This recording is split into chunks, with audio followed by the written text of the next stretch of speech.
Okay everyone, welcome back to my YouTube channel. My friend Jed and I were talking about our old flywheel engines, and somehow the topic led to oilers, and since I had to rebuild some anyway, he suggested it'd be a good idea to do one for the YouTube channel. So I said that's a good idea, let's do it. So we're talking today about drip oilers for our flywheel engines. And if you're out at the show or the auction or looking at engines, one thing to remember is that for your flywheel engine, hit and miss engine or throttler, you're going to want to look for one that has a tube that comes up to the side. That relieves the compression. So it would look something like this one. You can see, I don't know if you can see, but there's a tube there that goes up to the side. And you should be able to shake it and hear the rattle of the check ball in the bottom. These drip oilers with the tube here on the side are used in situations where you have compression. The check ball in there stops the air from going back up into the oiler, and it's released here through this tube. If you didn't have this, the air from the engine, from the compression part, would blow all this air back into your reservoir here, and you would have your reservoir full of air, and it would not lubricate your engine very well. So you want to look for one that has the tube in the side like that, and that's the one that's going to fit on your oiler, on your engine. Just by way of example, here's a bigger one that you can see it only has one tube there. So a lot of these ones with just one tube with no air release and no check ball on the bottom could have been used in a lot of different things. It could have been used on a steam tractor or on a lathe or somewhere, or in a line shaft type situation, somewhere where there wasn't compression. And oilers come in all different shapes and sizes. Here's one here I think this is a number 5, I believe, or 6, and they come really small. Here's a number 0. This one is an Essex brand, and this is a silver one, a little different type of lid on the top. So these all would have been in something that was not in a situation where you had compression. And here's some really big ones. I'm pretty sure this one came off of a line shaft. But this knob controls your pressure to adjust your flow. Then you got little silver ones like this. I don't know if there's a name particularly for these, but this is just part of the collection I have. So let me set these aside and clean the bench off a second here.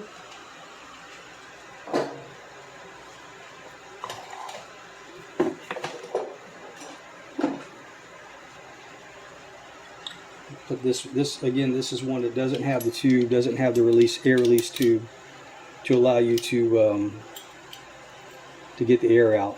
But if you find these, if you're going to rebuild some oilers, you want to keep some spare parts, if you find these without this air tube here, just a single tube, go ahead and pick them up, because a lot of these parts are interchangeable with ones that do have tubes, like this one.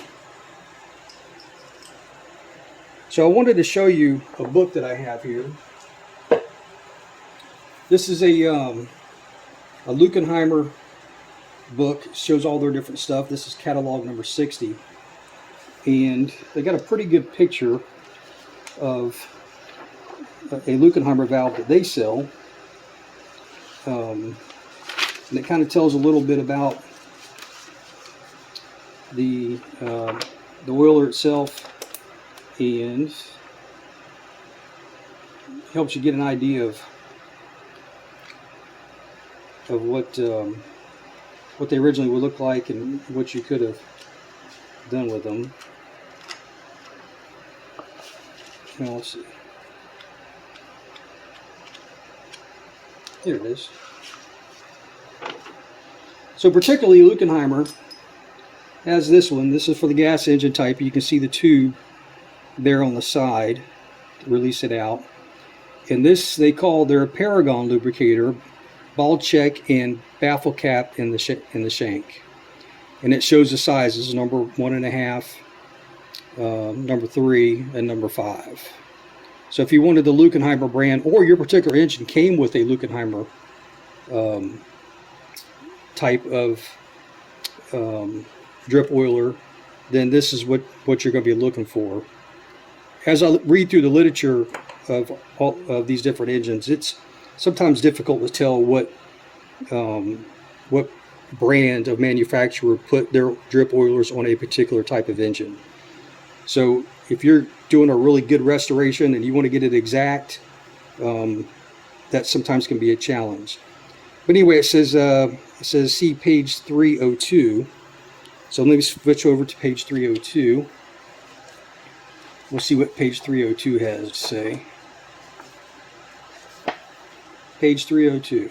Okay, so now we're back here to the Paragon, glass body Paragon gas type engine, bronze base, all finished. Okay, so let's read this paragraph. The Paragon is designed for lubrication of internal combustion engine cylinders. The oil is fed to the cylinders on the suction stroke of the engine only. Whenever there is pressure in the cylinders, the ball check valve prevents this pressure from entering the lubricator, meaning inside the reservoir here. And it talks about their bronze base, the reservoir is heavy glass, the sight feed has the gaskets, the ball check retards back pressure, the baffle cap diffuses pressure, which may pass the ball check. And they're talking about the feed control is at a snap level. That's these little things here. And there's a spring in there.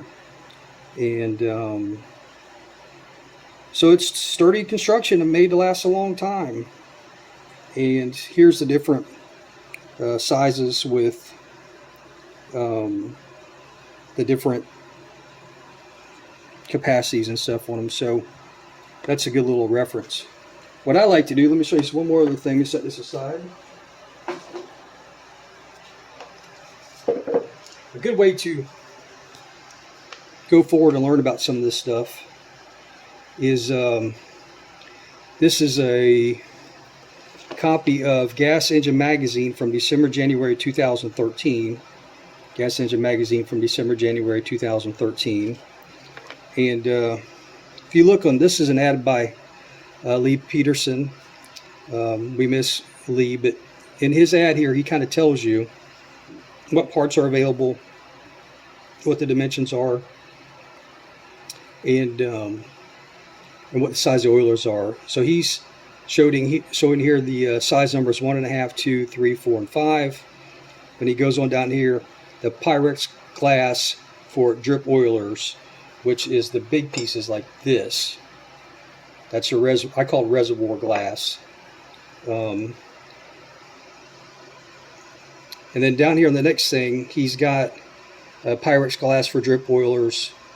And it gives the rest of the sizes 0, which is that little one we had before, and they go all the way up to 8. I don't know that you're going to see really anything bigger than a 5 used in a compression situation on a hit and miss engine or flywheel engine. You might in some of the bigger ones, but for the more common stuff that we're going to take to a show and that we fool around with, you're going to be really in the 0 to 4 or maybe 5 range. And as this ad says, you can get the different gaskets and what have you. And then the lower Pyrex glass for the drip oilers, that's these little ones that go in here, so you can see your oil dripping. Those are numbered, where we at? They're numbered here by size and height. So you have to get a measurement in here to see what size you need. And then remember, these also have gaskets on the bottom. So what I always do is when I'm rebuilding oilers and I'm going to order gaskets, I always get extra ones. and it gives me a little stockpile to have around in case you get a gasket. Here's my little stockpile just of extra gaskets that I have, and that I keep for all different size oilers. The reason that's important, these are some of the gaskets, the cork, they're cork, and they come out of these oilers when I was taking them apart, and you can see they fall apart. They're just not very thick, and if you let your oiler get dry with no oil in it, they just dry out and fall apart, and that's when they start leaking. The important thing to remember on these is that when the reservoir is filled, you got a gasket here on the bottom that needs to stay moist, and that's where you get your leaking from. There is gaskets on the top here, but they very rarely leak, and there's gaskets on the bottom of the glass here that leak. So you're going to get most of your leaks from this gasket on the bottom here of the reservoir glass, and the gasket on the bottom of the sight glass. So as long as you got it apart, go ahead and replace your gaskets. Also, there's a spring in here. This is one. There's a spring right here. This is what controls the tension and your feed rate. So you adjust this spring with this nut to be able to adjust the feed rate of the oil coming out of the reservoir down into the engine. So all that being said, what I like to do is take these things apart and soak them in Dawn dishwashing detergent. Sometimes overnight, sometimes a couple nights. So what I'm going to do is take some of these parts, put them in this yellow bucket, and put some Dawn dishwashing detergent in there and let them soak. You can put your glass in there. It cleans up the glass very well. And so I'm going to put all this in there, get it all soaking, get it clean, and come back, put all these little parts in there, and clean them all up.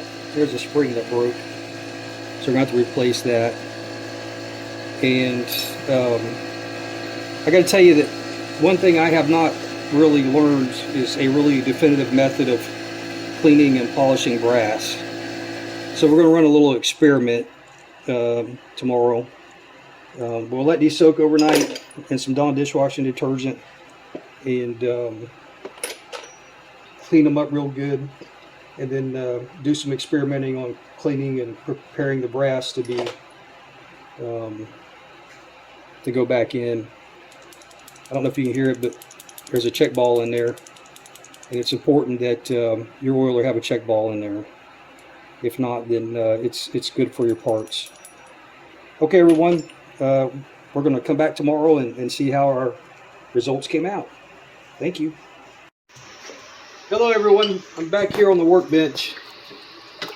We're rebuilding some oilers, and I've been soaking these parts in Dawn dishwashing detergent overnight, and it looks like it cleaned them up really well. At least the glass part, and here some of this brass part didn't look like it cleaned it up too well. Got it loose, that's for sure. I was reading in a magazine that one guy cleaned his brass parts by soaking them in this Polydent denture cleaner. So I figured while we're taking some of these apart, we would put some of these brass parts here in this green bucket full of fresh water, drop in some Polydent, let it sit overnight and see what it does. So let's do that. I'm not going to do the glass parts, just some of these brass parts. Now, just as a little comparison, this one is one that I have not done anything to, and this one I have not done anything to, so we'll put those in there. You see how they're still kind of oily and greasy. I've not done anything to that. Not done anything to that one. This one, I took over on the wire wheel, my soft wire wheel.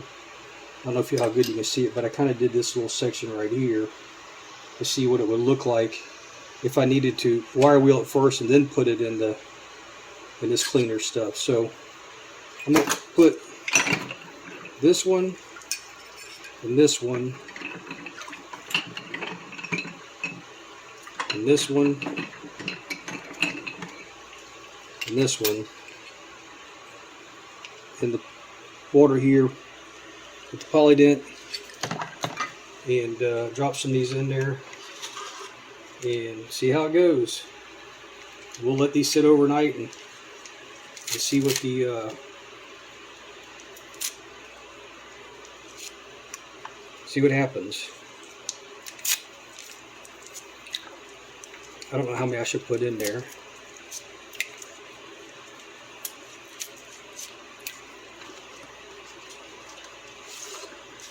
We'll put half the pack in there.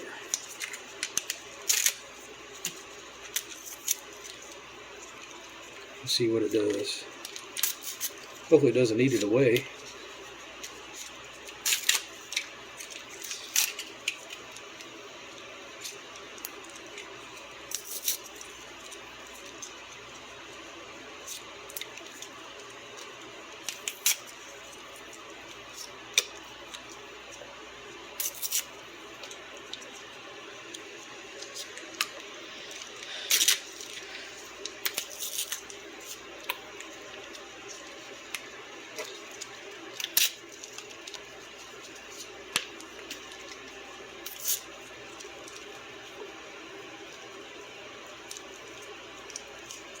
Sure makes a lot of nice bubbles, and it smells good.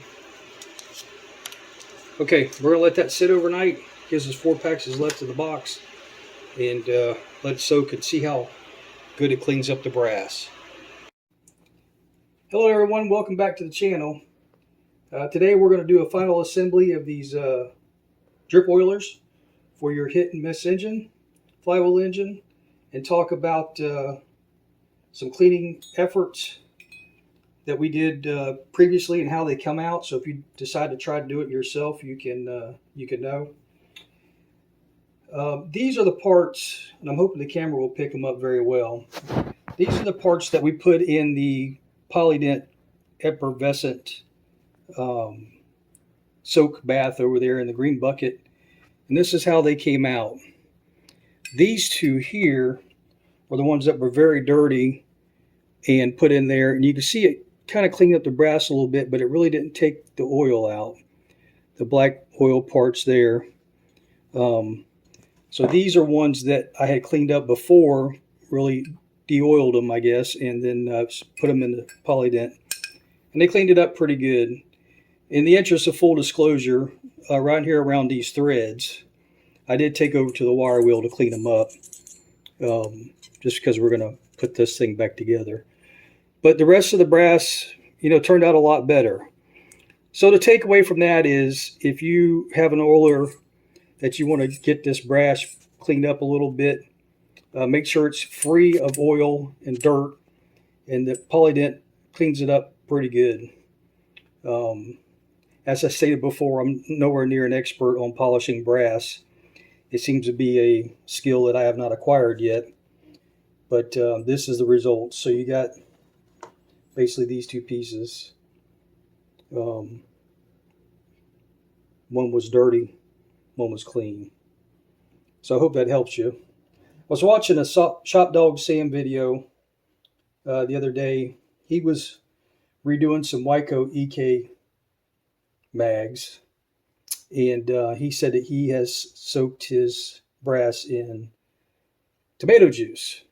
I have not tried that yet. I will, and let you know how that comes out. But if you got a clean oiler and you want to, or I guess anything else is brass, and you want to kind of shine it up a little bit, try the polydent. Okay, getting back to, we're going to do a final assembly now. So I told you you're going to need a little pick. This is going to be able to clean out in the grooves in there so you can get a good seal. I got a flathead screwdriver that I use to make sure you got a good seat in there, and then a wire brush to be able to clean. So these drip oilers are like anything else where there's gaskets meeting a flat surface. It's got to be clean in order for that gasket to seal.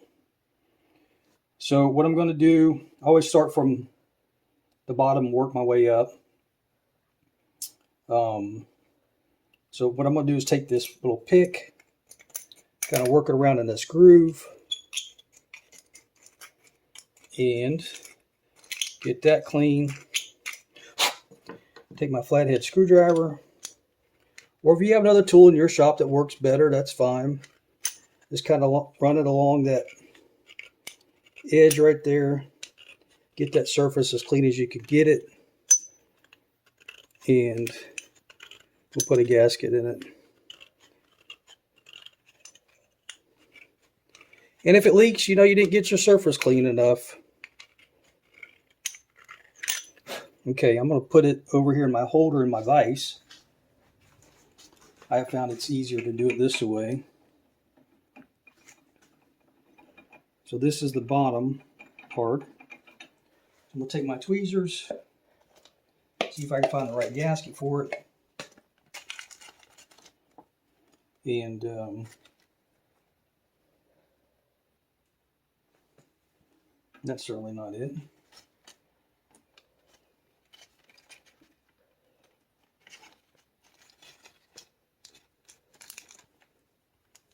Let's see if one of these is it.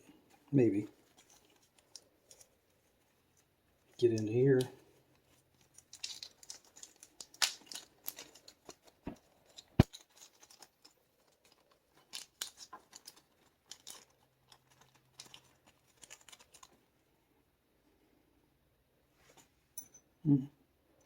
Looks like it might be it.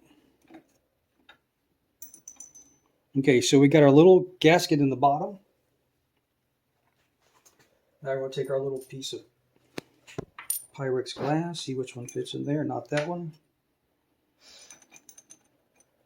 There we go. That one goes in there. Now we want to take the bottom of our oiler, which is this one, and we're going to screw that.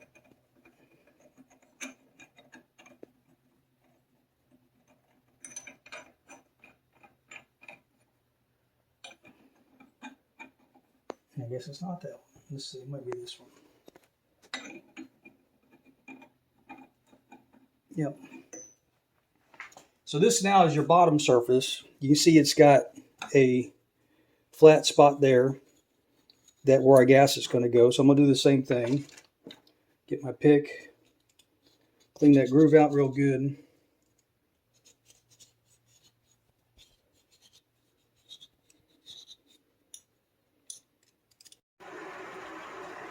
Okay, so we got our surface clean inside. This is the bottom of our reservoir. And we're going to find a gasket to go in there. Maybe that one.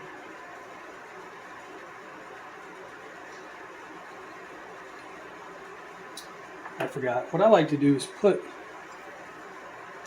a little drop of oil around.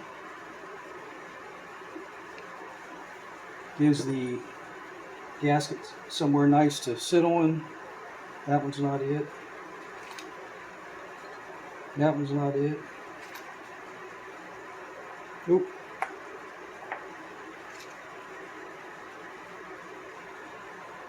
Too small. That one might be it. Okay, so now we got our gasket on the bottom. A little bit of oil keeps it down. A little bit more oil on the top.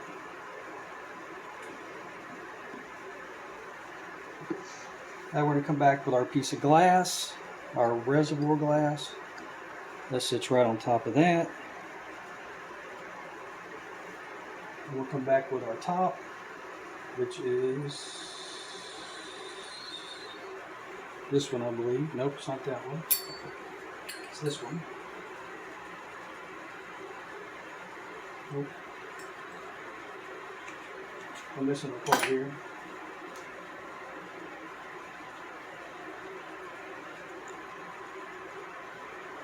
Not that one.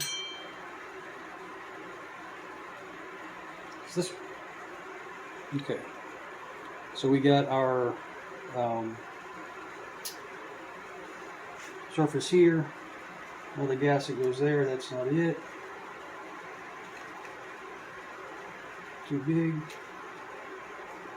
I'd be a lot better off if I organize these gaskets a little bit by size.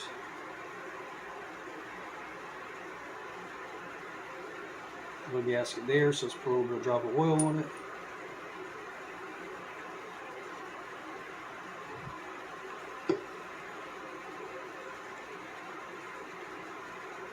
Like that. A drop of oil on top. Start getting this thing moist. And put that on there.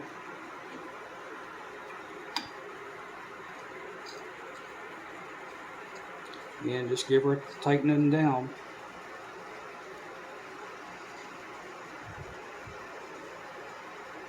Really doesn't have to be a whole lot more than hand tight.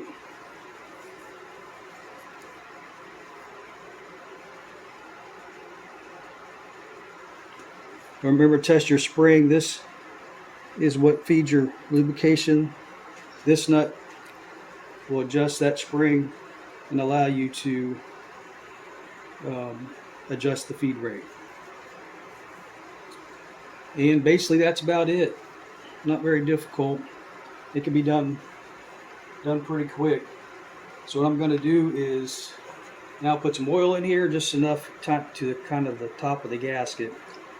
Let's turn it off. And